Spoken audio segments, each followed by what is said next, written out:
इस वीडियो में आपको मिलेगा फर्स्ट फ्लाइट के सारे पार्ट के इंपॉर्टेंट नोट्स हिंदी और इंग्लिश में। आपकी किताब का पहला चैप्टर है अ लेटर टू गॉड। आप इन सारे पॉइंट्स को याद कर लो। A letter to God is a story of extreme faith in God.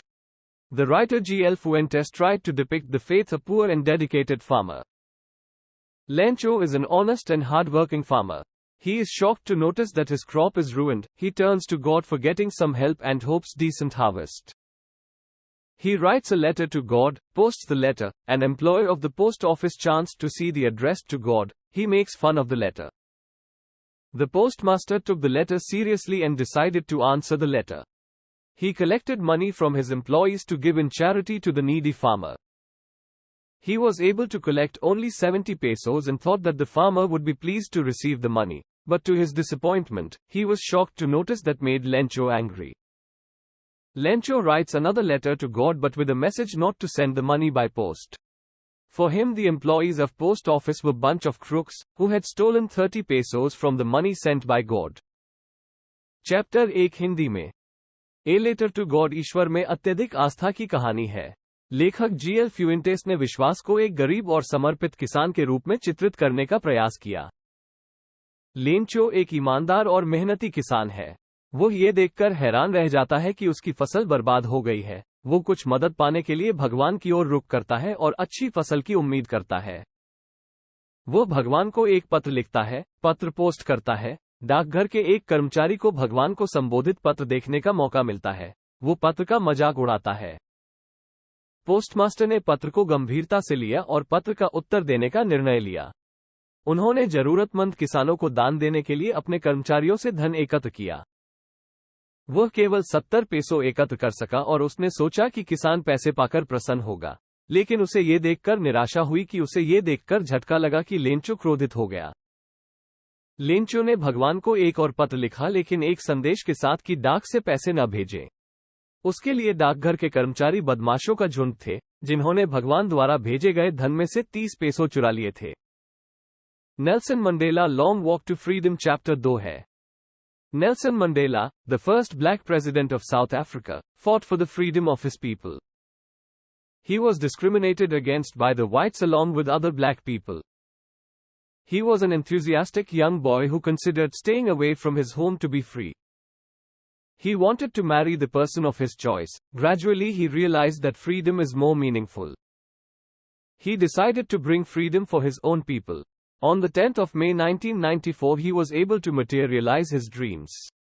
Long cherished by the black people who sacrificed their lives to give dignity to their coming generations.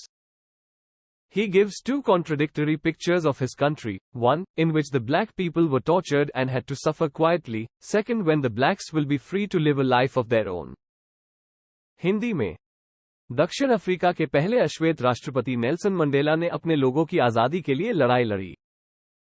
अन्य काले लोगों के साथ साथ गोरों द्वारा उनके साथ भेदभाव किया गया। वो एक उत्साही युवा लड़का था जो अपने घर से दूर रहना ही आजाद समझता था। वो अपनी पसंद के व्यक्ति से शादी करना चाहते थे। धीरे धीरे उन्हें एहसास हुआ कि स्वतंत्रता अधिक सार्थक है। उन्होंने अपने लोगों के लिए आजादी लाने का फैसला किया। 10 मई 1994 को वो अपने सपनों को साकार करने में सफल रहे। काले लोगों द्वारा लंबे समय तक पोषित, जिन्होंने अपनी आने वाली पीढ़ियों को सम्मान देने के लिए अपने जीवन का बलिदान दिया। वो अपने देश की दो विरोधाभासी तस्वीरें देते हैं, एक जिसमें काले लोगों पर अत्याचार किया गया और उन्हें चुपचाप सहना पड़ा, दूसरा जब काले लोग अपनी मर्जी से जीवन जीने के लिए स्वतंत्र होंगे। पार्ट नंबर 3 में दो अलग अलग कहानी है। पहली कहानी है two stories about flying. Part 1, his first flight. A young seagull alone on the ledge, brothers and sister flown away, parents also busy with them. Parents, brothers, sisters came repeatedly, asked him to fly. Seagull afraid can't fly. Next day standing on the brink of the ledge, tries to fly, but could not muster up courage to take the plunge due to distrust on the wings. Felt hungry, saw his brothers and sisters enjoying food. Cried, begged his mother to bring him. Mother picked a piece of the fish and was flying across to him. Seagull moved forward, tapping the rock with his foot. The mother came near a peak, halted almost within the reach of his beak. Seagull, surprised madness by hunger, dived at the fish. Seagull felt outwards and downwards with an scream. Terrorized at first, heart stood still. Not falling headlong, now flying downwards and outwards. Forget that he was not able to fly. Flying over the sea now made his first flight. Hindi में भाग 1, उनकी पहली उड़ान। एक युवा seagull कगार पर अकेले भाई बहन उड़ गए। माता पिता भी उनके साथ व्यस्त हो गए। माता पिता, भाई बहन बार बार आकर उससे सीगल को उड़ने के लिए कहते थे। डर के कारण वो उड़ नहीं पाता था। अगले दिन कगार के किनारे खड़े होकर उड़ने का प्रयास करता है, लेकिन इन पंखों पर अविश्वास के कारण छलांग लगाने का साहस नहीं जुटा पाता। अपने भाई बहनों को भोजन का आनंद लेते देख भूख लग गई।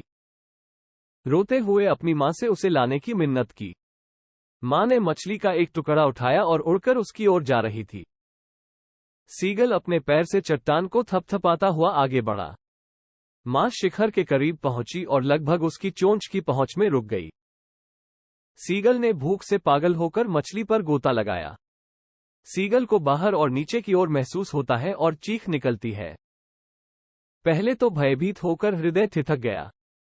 अब सिर तक न गिरना, नीचे और बाहर की ओर उड़ना। भूल जाओ कि वो उड़ने में सक्षम नहीं था। अब समुद्र के ऊपर उड़कर अपनी पहली उड़ान भरी।